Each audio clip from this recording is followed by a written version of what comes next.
नमस्कार। प्रादेशिक समाचार के साथ मैं पूनम किरकिट्टा। पहले मुख्य समाचार। प्रधानमंत्री नरेंद्र मोदी ने 100 किसान ड्रोन का किया शुभारंभ। कहा, किसान ड्रोन का उपयोग अनेक क्षेत्रों में बदलाव लाने वाला होगा साबित। केंद्र की आईसीआरएम की टीम झारखंड के दौरे पर। रामगढ़, हजारीबाग और बोकारो सहित 7 जिलों में ग्रामीण विकास की योजनाओं की करेगी समीक्षा। मुख्यमंत्री हेमंत सोरेन झारखंड जगुआर के स्थापना दिवस समारोह में हुए शामिल। कहा, नक्सल विरोधी अभियान की सफलता में इस सुरक्षा एजेंसी की महत्वपूर्ण भूमिका। और गिरफ्तार नक्सली की निशानदेही पर खूंटी पुलिस ने 6 हार्डकोर नक्सलियों को किया गिरफ्तार। और अब समाचारों में आगे बढ़ने से पहले जरूरी संदेश। कोरोना वायरस के नए स्वरूप ओमिक्रॉन को देखते हुए आपसे अपील है कि सतर्क रहें और पूर्ण टीकाकरण कराएं। 15 से 18 वर्ष के किशोरों और अन्य लोगों के टीकाकरण में भी मदद करें। सुरक्षित रहने के लिए कृपया 3 सरल उपायों का पालन अवश्य करें। मास्क पहनें, 2 गज की सुरक्षित दूरी बनाए रखें, हाथ और चेहरे की सफाई रखें। कोविड संबंधी किसी भी जानकारी और सलाह के लिए राष्ट्रीय हेल्पलाइन नंबर 011-2397-8046 और 1075 पर संपर्क करें। वहीं राज्य हेल्पलाइन नंबर 104 डायल कर किसी भी समस्या का त्वरित समाधान लिया जा सकता है। प्रधानमंत्री नरेंद्र मोदी ने कहा है कि ड्रोन का उपयोग अनेक क्षेत्रों में बदलाव लाने वाला साबित होगा। किसान ड्रोन को दिए नए दौर की क्रांति बताते हुए प्रधानमंत्री ने कल 100 किसान ड्रोन का शुभारंभ किया। मानेसर में किसानों को वर्चुअली संबोधित करते हुए श्री मोदी ने कहा कि इस विशेष अभियान का उद्देश्य बाजार तक उत्पादों की आसान पहुंच सुनिश्चित कर किसानों की मदद करना है। उन्होंने कहा कि इससे किसानों की आय बढ़ेगी। प्रधानमंत्री ने कहा कि 21वीं सदी की आधुनिक कृषि की दिशा में यह एक नया अध्याय है। ड्रोन के जरिए दवाओं की सप्लाई हो रही है, मुश्किल इलाकों में वैक्सीन पहुंच रही है। कई जगह खेतों में दवाओं का छिड़काव भी ड्रोन से शुरू हो गया है। किसान ड्रोन अब इस दिशा में एक न्यू एज रिवॉल्यूशन की शुरुआत है। उदाहरण के तौर पर आने वाले समय में हाई कैपेसिटी ड्रोन की मदद से किसान अपने खेतों से ताजी सब्जियां, फल, फूल बाजार भेज सकते। विभिन्न क्षेत्रों में ड्रोन के महत्व पर प्रकाश डालते हुए प्रधानमंत्री ने कहा कि कई नीतिगत फैसलों और इस साल के बजट में प्रौद्योगिकी को प्राथमिकता दी गई है। इस समय जमीन के मानचित्रण, दवाओं और टीकों की आपूर्ति तथा खेतों में कीटनाशकों के छिड़काव सहित कई अलग अलग क्षेत्रों में ड्रोन का इस्तेमाल किया जा रहा है। गरुड़ एरोस्पेस की चर्चा करते हुए प्रधानमंत्री ने कहा कि इस कंपनी ने अगले 2 वर्ष में 2 लाख स्वदेश में निर्मित ड्रोन के निर्माण का लक्ष्य रखा है। केंद्र की आईसीआरएम की टीम इन दिनों झारखंड के दौरे पर है। केंद्रीय टीम ने कल राज्य के ग्रामीण विकास विभाग के अधिकारियों के साथ बैठक की और ग्रामीण विकास योजनाओं की अच्छी स्थिति की बारीकियों को जानने समझने का प्रयास किया। तमिलनाडु के पूर्व मुख्य सचिव डॉक्टर राजीव रंजन की अध्यक्षता वाली केंद्रीय टीम ने झारखंड में MNREGA, PM Awas Yojana, Shyama Prasad rurban mission योजना, पीएमजीएसवाई सहित अन्य सभी ग्रामीण विकास की योजनाओं की जानकारी ली। रामगढ़, हजारीबाग, बोकारो सहित 7 जिलों में केंद्रीय सीआरएम टीम संबंधित जिलों के उपायुक्तों और उप विकास आयुक्तों के साथ बैठक करेगी। इसके अलावा ग्राम पंचायत में चल रही योजनाओं का निरीक्षण भी करेगी।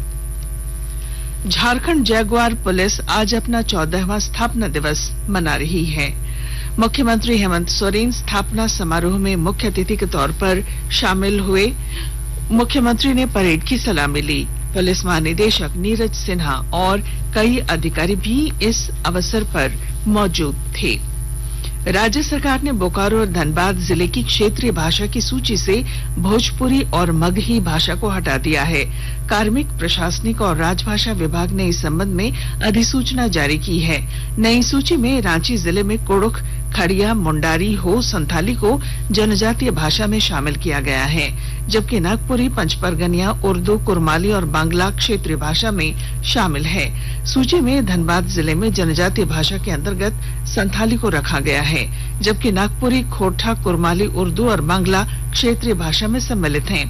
वहीं बोकारो जिले में संथाली, हो और मुंडारी जनजातीय भाषा में तथा नागपुरी, कुरमाली, खोरठा, उर्दू और बंगला को क्षेत्रीय भाषा के रूप में नई सूची में शामिल किया गया है। राज्य के अन्य जिलों में अलग अलग भाषा सम्मिलित किए गए हैं। आधुनिक सुविधाओं के साथ रांची के धुरमा में बन रहे स्मार्ट सिटी में निवेशकों को आकर्षित करने के लिए इन दिनों इन्वेस्टर्स मीट का आयोजन किया जा रहा है। इस सिलसिले में कल रांची स्मार्ट सिटी कॉरपोरेशन की ओर से नई दिल्ली में इन्वेस्टर्स मीट का आयोजन किया गया। रांची स्मार्ट सिटी कॉरपोरेशन के सीईओ अमित कुमार ने कहा कि स्मार्ट सिटी की ओर से लैंड ऑक्शन के लिए बना प्लेटफॉर्म पूरी तरह से पारदर्शी, कॉन्टैक्टलेस और सुगम है।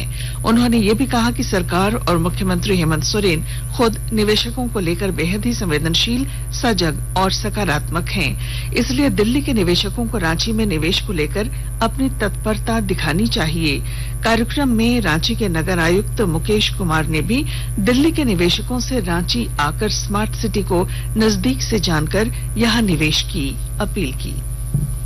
प्रधानमंत्री नरेंद्र मोदी ने आज मध्य प्रदेश के इंदौर में गोबर्धन जैव सीएनजी संयंत्र का वीडियो कॉन्फ्रेंस के माध्यम से उद्घाटन किया। संयंत्र में प्रतिदिन 550 टन गीले जैविक कचरा अलग करने की क्षमता है। इससे प्रतिदिन लगभग 17,000 किलोग्राम सीएनजी और 100 टन जैविक खाद का उत्पादन होने की उम्मीद है। आकाशवाणी के ताजा तरीन समाचारों के लिए आप हमारी वेबसाइट newsonair.com पर लॉग ऑन कर सकते हैं।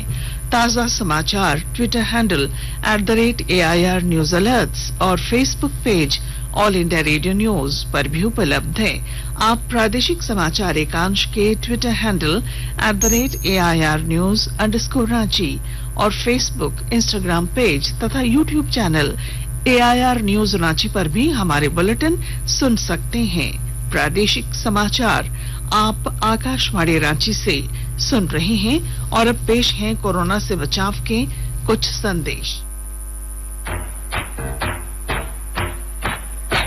चलो मिलकर एक शुरुआत करें, चलो एक फैसला आज करें, मास्क नहीं तो टोकेंगे, कोरोना को रोकेंगे, चलो एक वादा करते हैं, चलो एक वादा करते हैं, मास्क नहीं तो टोकेंगे, कोरोना को रोकेंगे।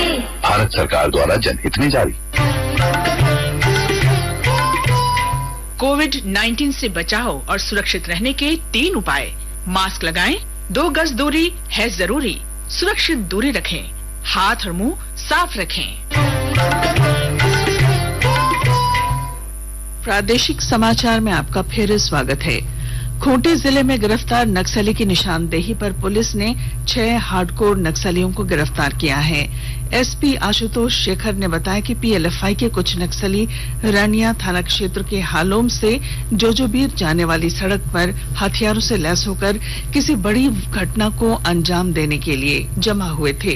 सूचना पर तत्काल अभियान SP Ramesh Kumar, CRPF 94 battalion के द्वितीय कमान अधिकारी PR Mishra, Torpa DSP OP Tiwari और 4 थानों की पुलिस की टीम ने कार्रवाई करते हुए सभी 6 नक्सलियों को गिरफ्तार कर लिया।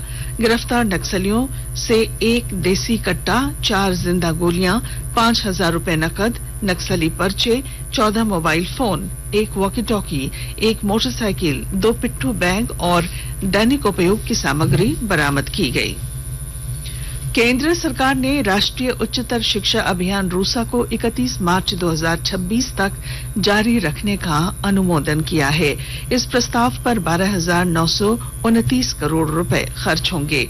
शिक्षा मंत्रालय ने कहा कि इस योजना के लिए नए चरण के अंतर्गत लगभग 1,600 परियोजनाओं को समर्थन देने की परिकल्पना की गई है। राष्ट्रीय व्यापी टीकाकरण अभियान के तहत देश में अब तक 175 करोड़ 3 लाख से अधिक कोविड रोधी टीके लगाए जा चुके हैं। स्वास्थ्य मंत्रालय ने कहा है कि पिछले 24 घंटों में 36,28,000 से अधिक टीके लगाए गए। स्वस्थ होने की राष्ट्रीय दर 98.21% हो गई है। देश में अब तक 75 करोड़ 81 लाख नमूनों की जांच की जा चुकी है। भारत ने 175 करोड़ कोविड वैक्सीन खुराक देने का आंकड़ा पार कर लिया है। स्वास्थ्य मंत्री मनसुख मांडविया ने इस बारे में ट्वीट करते हुए कहा कि प्रधानमंत्री नरेंद्र मोदी के नेतृत्व में दुनिया का सबसे बड़ा टीकाकरण अभियान हर दिन नई ऊंचाइयों को छू रहा है और नई उपलब्धि हासिल कर रहा है। इधर राज्य में कोरोना के सक्रिय मामलों की संख्या 1000 से नीचे आ गई है। कल राज्य के 10 जिलों में कोरोना संक्रमण के एक भी मामले सामने नहीं आए। पिछले 24 घंटों में 73 नए संक्रमितों की पहचान हुई, जबकि 215 मरीज स्वस्थ हुए। वहीं कल राज्य में कोरोना से किसी की मौत नहीं हुई। राज्य में सक्रिय मामलों की संख्या 837 है।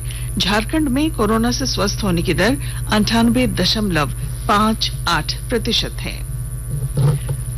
अमृत महोत्सव के तहत आकाशवाणी के साप्ताहिक क्विज में आइए आप भी शामिल हों।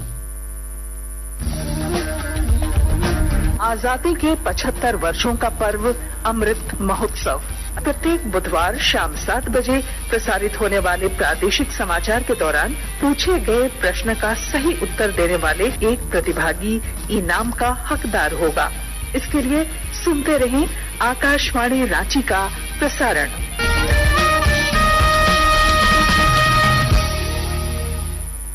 रामगढ़ जिले में पिछले एक सप्ताह में हुए 3 भीषण सड़क हादसे के बाद सड़क दुर्घटनाओं पर रोक लगाने के लिए उपायुक्त माधवी मिश्रा ने NHAI के अधिकारियों के साथ बैठक की।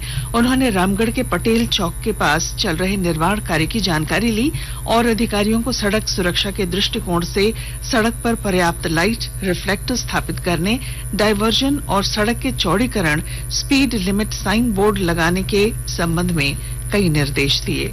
बैठक के दौरान उपायुक्त ने सड़क दुर्घटना होने के बाद घायलों को उपलब्ध कराए जाने वाले आकस्मिक सेवाओं की उपलब्धता सुनिश्चित करने पर विशेष जोर दिया। और अब संक्षिप्त खबरें। लोहरदगा जिले में कल रात बॉक्साइट ट्रक और ऑटो की टक्कर में 12 लोग घायल हो गए। हादसे में घायल सभी लोग एक शादी समारोह में शामिल होने के बाद घर लौट रहे थे। कोडरमा के तिलैया थाना क्षेत्र के डोयाडीह से लापता एक युवक का शव रोहनिया टांड जंगल से बरामद किया गया है। गोड्डा जिले की ईस्टर्न कोलफील्ड्स लिमिटेड की राजमहल कोल परियोजना से प्रभावित गांव के जमीन दाताओं ने प्रशासन से मिलकर अपनी जमीन कोयला खनन के लिए देने की सहमति व्यक्त की है। उन्होंने प्रशासन से सुरक्षा की भी मांग की। और पाकुड़ जिले में सांसद विजय हंसदा ने महेशपुर प्रखंड के दर्जनों गांवों का दौरा किया। सांसद ने ग्रामीणों की समस्याएं सुनी, उसका निदान निकालने का भरोसा दिलाया। साथ ही उन्होंने सरकार की योजनाओं का जागरूक होकर लाभ उठाने की भी लोगों से अपील की। और अब अंत में मुख्य समाचार एक बार फिर। प्रधानमंत्री नरेंद्र मोदी ने 100 किसान ड्रोन का किया शुभारंभ।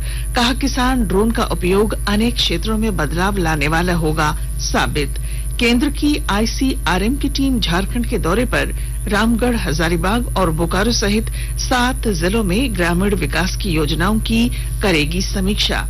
मुख्यमंत्री हेमंत सोरेन झारखंड जैगुआर के स्थापना दिवस समारोह में हुए शामिल। कहा, नक्सल विरोधी अभियान की सफलता में इस सुरक्षा एजेंसी की महत्वपूर्ण भूमिका।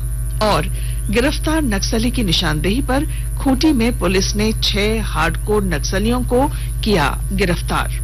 और इसके साथ ही आकाशवाणी रांची से प्रादेशिक समाचार का ये बुलेटिन समाप्त हुआ। नमस्कार।